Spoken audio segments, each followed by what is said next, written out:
In this tutorial, we're going to have a look at how you can relink audio. And when would you want to do that? That you can do if you're in a situation where suddenly you have blank regions. Now, most of you might never have experienced blank regions, which is great, but some of you have. And now I'm going to run through what some of the reasons can be to getting blank regions. Usually when you open a Hindenburg session, what you have is a session file and a session folder. The session file is the file that explains where the audio should go in your session, how loud it should be played, and so on. But it doesn't actually have any audio in it itself. The audio is in the file folder.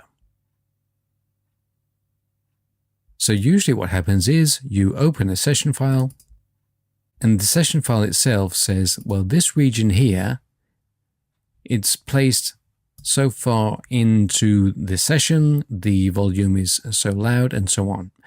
And it points back to the session folder asking for the audio, and the audio we have right here.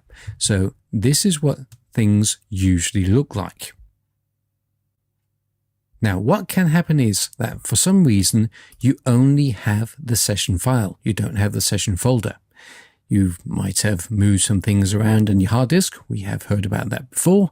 But at the end of the day, this is what you end up with. You only have your session file. So what will happen now if you open this? It's going to say, I can't find any audio.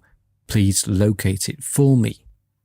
And this we can do, we can say locate folder, find the right folder and say choose, and everything will be fine. What sometimes happens is we have the same situation, we have a session file, we open it, and we're now asked to locate the folder or files.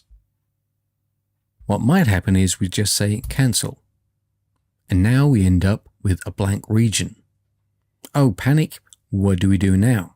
Well, actually what we can do is just close the session, open it up again and find the audio. But the new feature is that we can right click on this and say properties. Hindenburg is now going to tell you that this file is missing if you didn't know this already. And here next to the file name, we have these three dots. It's a button and we can push it. And if we press this button, we are now allowed to search for our file. So this is the file that we're actually looking for. And you can see it's got the same name as what it says up here, relink interview.wave and interview.wave. That's the one we're looking for. I can just say open, say OK, and everything is fine again. So if you ever are in the situation where you have a blank region, right-click on the region, say Properties, and search for your file.